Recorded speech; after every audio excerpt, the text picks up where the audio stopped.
Bienvenue dans cette vidéo dans laquelle on a regroupé les meilleures questions de nos clients dans le programme Business Intensity. Comme vous le savez, moi et Finou, on accompagne les femmes coachs et formatrices à atteindre entre 5 000 et 10 000 euros par mois sans dépendre de la création de contenu. Et du coup, on a regroupé les meilleures questions. Aujourd'hui, on va traiter le sujet de l'expatriation puisqu'il y a eu beaucoup de questions sur l'expatriation. Ça, tu m'introduis même plus sur ta chaîne. Donc Finou, qui est aussi, en plus d'être ma copine, ma concubine, la créatrice de la chaîne YouTube Finou TV, une chaîne qui aide les femmes à perdre du poids grâce à la méthode du meal prep gourmand, donc connue internationalement. Un minimum. Les gens l'arrêtent dans la rue. Non mais c'est vrai, c'est international. Il y a des gens au Canada, au Maroc et tout. C'est vrai. Donc on a la chance de la voir sur Business Intensity aujourd'hui sur la chaîne YouTube. Ok, donc t'es chaud? Chaud, chaud, chaud. Pensez à mettre un pouce bleu, à vous abonner à la chaîne, à nous mettre aussi des questions en commentaire si vous avez d'autres questions en plus sur l'expatriation ou tout autre sujet. Alors, première question. Quand avez-vous décidé de vous expatrier? Alors, quand on s'est rencontrés, il y a maintenant plus de 6 ans, Finou était salarié dans les ressources humaines, moi j'étais déjà entrepreneur et on a vite capté au bout de quelques mois que en fait les modes de vie de l'entrepreneur et de la salariée étaient trop différents parce que moi j'avais trop de vacances. Et moi pas assez. Bon, même si certains disent que les entrepreneurs travaillent tout le temps, mais en gros, j'étais plus flexible que Finou. Et du coup, j'ai une idée. Plutôt que de la convaincre de quitter son travail sans objectif précis, je me suis dit, si on part en voyage longtemps, peut-être qu'elle va kiffer et ça va lui changer sa vision, parce qu'elle avait déjà fait des grands voyages, mais plutôt en mode vacances, 2 semaines, 3 semaines, etc. Moi, j'étais plus un baroudeur en mode, je faisais des 3 mois, des 6 mois, j'avais fait 1 an aussi en Argentine, 6 mois au Brésil. Et du coup, je l'ai convaincu de partir avec moi sur un voyage en tour du monde, parce qu'on avait trouvé un billet tour du monde. Et je lui ai dit, on va partir 3 mois. Donc ça, c'était la proposition de départ. Donc après, on a dit, bon, tour du monde, il faut que ça soit plus que 3 mois. Donc on a dit 5 mois. Mais après, on a vu qu'on pouvait s'arrêter en Australie, en Nouvelle-Zélande, à Hawaï. Après, on se disait, mais en fait, si tu fais moins de 1 mois par pays, ça n'a pas de sens. Et du coup, je l'ai dit 3 mois, puis 4 mois, 5 mois, 6 mois. Et on est arrivé finalement à 8 mois. Donc ça, c'est la première étape. C'est ça qui nous a décidé de nous expatrier parce que la dernière étape de ce voyage de 8 mois, donc Australie, Nouvelle-Zélande, Hawaï, États-Unis, Cuba, mais la dernière étape, c'était Mexique, 1 mois. Et puis, on est rentré en France. Et petite anecdote, nos parents mutuels nous ont rejoints au Mexique. Donc ça a peut-être aussi renforcé notre amour pour...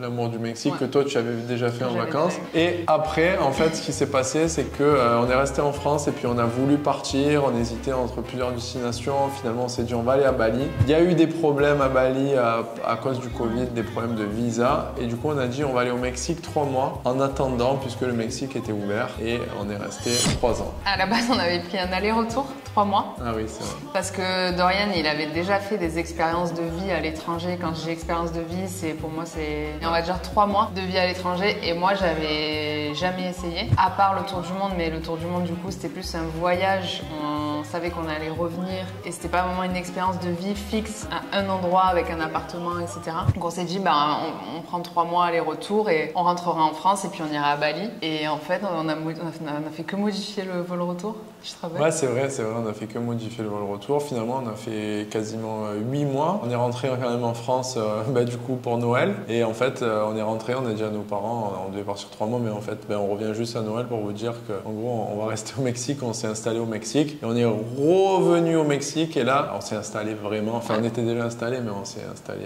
plus lourdement, on va dire. C'est là que l'expatriation a vraiment démarré. Ouais. Question suivante, pour quelle raison on s'est expatrié? Je dirais que la principale raison, c'est qu'on s'est rendu compte quand on est rentré du tour du monde à Marseille qu'en fait on travaillait de chez nous, depuis chez nous, et qu'on soit à Marseille ou en Australie ou peu importe dans le monde, on pouvait quand même travailler du moment qu'on avait une bonne connexion internet. Ouais. Donc le Covid en plus de ça a aggravé la situation et a augmenté l'envie de s'expatrier, je pense. Ouais, je pense que ça c'était la première raison. De toute façon, j'ai une relation particulière avec la France, c'est que j'aime la France, mais en même temps je la déteste. C'est comme une ex toxique. Et Marseille, pareil, même relation avec Marseille. Du coup, j'adore la France, mais en même temps la mentalité, des fois, c'est vrai que c'est un peu... ouais, c'est pas facile. Et avec tous les voyages qu'on a fait, notamment aux États-Unis, au Mexique et tout, c'est vrai que ça nous a ouvert encore plus l'esprit entrepreneurial entrepreneuriale qui, pour être simple, n'est pas encouragée en France. Et du coup, voilà, on est parti et puis parce qu'on adorait aussi le Mexique. On était bien au soleil et tout pendant que tout le monde était dans le froid et dans le Covid. Le Mexique, c'était un des rares pays où tout était ouvert, on pouvait sortir, etc. Donc on vivait un peu dans un autre monde, quoi. Ouais, c'est ça, ouais. Je pense que la raison, c'était la liberté, quoi. On avait besoin d'air, de liberté, je pense. Sentiment de liberté.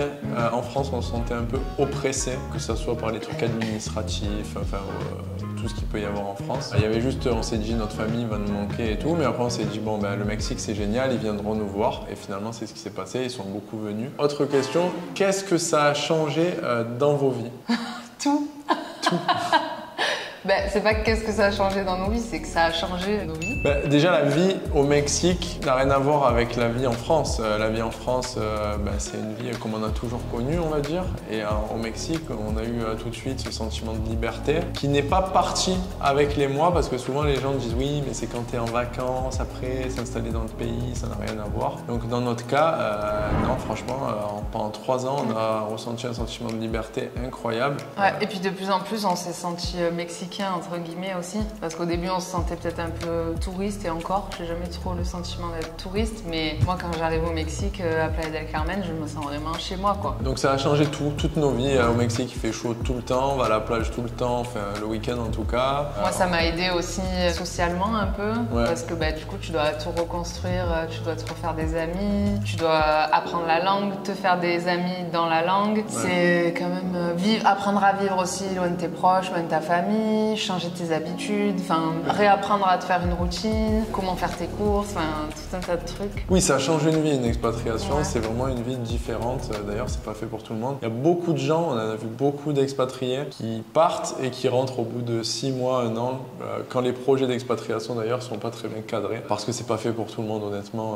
Et qu'est-ce que ça a changé aussi? Je dirais, professionnellement, ça nous a bien fait évoluer, parce que aussi le fait d'être un peu éloigné des proches et tout, du coup, t'es plus concentré aussi sur ton projet, que si on était resté en France, peut-être j'aurais fait plus d'after work et de trucs, et t'es plus sollicité par tes proches, par ta famille, alors que là, vu que t'es un peu coupé de tout ça, et que les gens que tu rencontres sur place, je sais pas, c'est pas pareil. Et aussi d'un point de vue business, en fait, quand j'étais en France, j'avais déjà le business en ligne, mais en fait, j'avais aussi donc l'agence marketing, et du coup, c'est vrai que t'as tendance, vu que t'es en France, à t'appuyer sur les connaissances que t'as pour des nouveaux contrats, etc.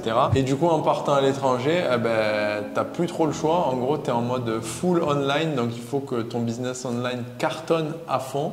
C'est ce qui s'est passé, ça coïncide un petit peu à la période où tout a explosé, quoi. Ouais, exactement. Autre question, l'expatriation a été un choix stratégique et financier ou un choix de cœur ou les deux? Alors choix de cœur, quoi. Ouais, vraiment pas stratégique et vraiment pas financier parce que on est allé au Mexique, il faut savoir, dans la région du Quintana Roo, qui est la région la plus chère du Mexique. Donc c'est un peu la côte d'Azur mexicaine, en gros Playa del Carmen, Tulum, Cancun pour ceux qui connaissent, qui est au moins aussi cher que la France quand on veut un niveau de vie international. C'est-à-dire si vous voulez des appartements modernes, des choses comme ça, c'est plus cher que la France. Nous on payait un loyer à 900 000 euros dans un beau quartier à Marseille au bord de la mer, et quand on est arrivé au Mexique on payait 1500 euros, un équivalent 1500 euros de loyer. Avec plus de commodité quand même. Ouais, avec plus de commodité, mais pas plus proche de la mer. Non, c'est plus cher. C'est plus cher. Oui, il y avait une piscine, dans l'autre il n'y avait pas de piscine, donc c'était quand même mieux. Mais du coup,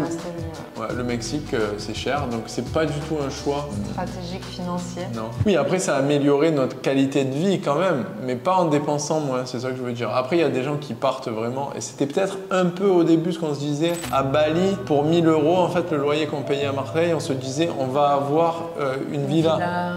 Mais au final, on n'est pas allé à Bali, donc on est allé au Mexique. Et en fait, entre-temps, il y a eu l'inflation partout dans le monde. Ça a augmenté partout, surtout dans les zones où les Occidentaux, en gros, veulent aller. Bali, Thaïlande, Mexique, toutes ces zones-là. Ouais, peut-être que si on avait choisi Bali, ça aurait été plus un choix stratégique, entre guillemets, dans le sens où il y a beaucoup d'infopreneurs, de gens qui travaillent en ligne, etc.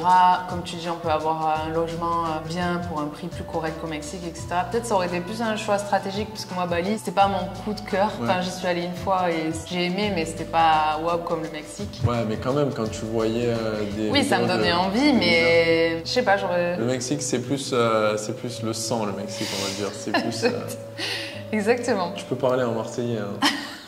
Autre question. Est-ce que vous avez bossé dans plusieurs pays avant de vous poser? Non, on est venu direct au Mexique, en gros. Non, avec le projet de rester 3 mois, comme on l'a dit, et finalement, on est resté 3 ans. Mais on n'a pas testé d'autres pays. Moi, j'avais testé, mais beaucoup plus tôt dans ma vie, Argentine, Brésil. Moi, je me suis posé la question à un moment donné de tester un autre pays, style l'île Maurice ou quoi. Toi, t'étais pas très chaud. Ouais. Et en fait, ça m'a déchauffé.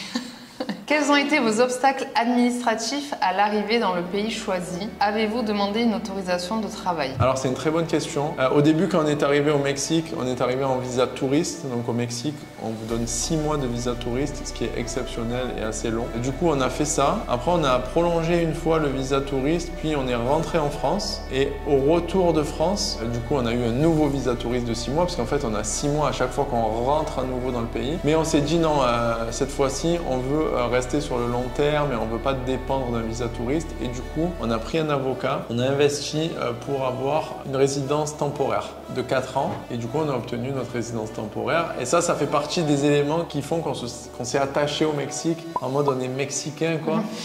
C'est vrai que c'est pas pareil. Vu qu'on est passé par un avocat, c'est vrai qu'on n'a pas eu d'obstacle parce que on a payé un peu plus cher pour avoir un avocat et justement arriver à l'immigration et juste faire notre photo et récupérer notre carte. Mais c'est vrai que si tu passes pas par un avocat et que tu veux le faire toi-même, ce qui est moins cher, il faut avoir du courage. faut avoir du courage. Ouais.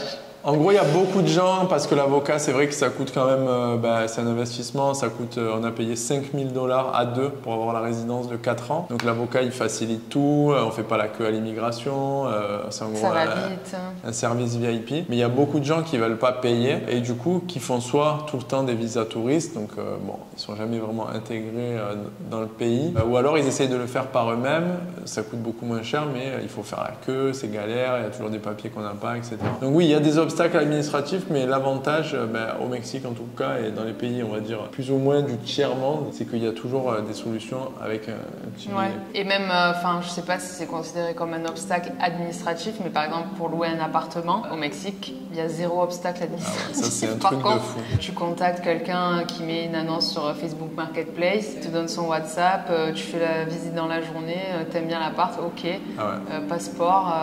Ça c'est un truc de fou, tout, mais vraiment ça c'est un truc qui nous a fait comprendre que en France, la France c'était un autre monde. C'est qu'au Mexique, quand tu vois un appart à louer, il y a le numéro de téléphone dessus. Tu es devant, tu rentres le WhatsApp, t'envoies le message, tu as la visite l'après-midi, il te demande une photo du passeport et de payer. Donc en fait, ça vient du fait aussi qu'au Mexique, on ne peut pas trop rester dans l'appart sans payer. Ce qui est logique.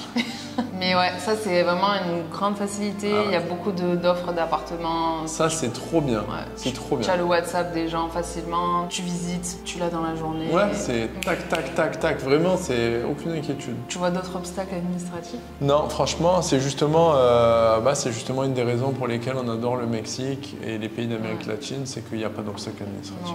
Alors c'est paradoxal parce que des fois les gens sont très lents et en même temps tout peut aller très vite. C'est vraiment du capitalisme, ce que je dirais à l'état sauvage. C'est qu'en gros quand tu payes, ça va très vite mais en même temps c'est lent. Donc c'est vrai que par contre, pour les gens qui n'ont pas de ressources financières, ça peut devenir un enfer. En fait, c'est des pays, les pays du tiers-monde, où tu dois te responsabiliser. Dans le sens où il n'y a personne qui va venir s'occuper de toi. Si tu as de l'argent, c'est ok, mais si tu n'as pas, tu vas pas aller demander de l'aide, comme ça fonctionne pas comme ça. On le voit là, au Mexique, quand tu es devant une banque, tu as des queues énormes. Ouais, en gros, il y a 2 services pour raconter au Mexique. Soit tu as une carte bleue normale et en gros, quand tu veux aller voir ta conseillère, tu fais la queue, il y a des queues de malades, c'est un truc de fou. Ou soit tu as mis un peu d'argent sur un compte et là tu as une conseillère spéciale, tu passes devant tout le monde. Mais ça existe un peu aussi en France. Mais c'est juste que là, c'est plus au vu et au su, on va dire, de tout le monde. Et tout le monde le voit, alors qu'en France, on va dire que c'est un peu caché. C'est sûr qu'il y a des gens qui ont des privilèges, mais c'est pas autant, genre je te passe devant dans la queue et tout. Non. Mais bon, dans l'ensemble,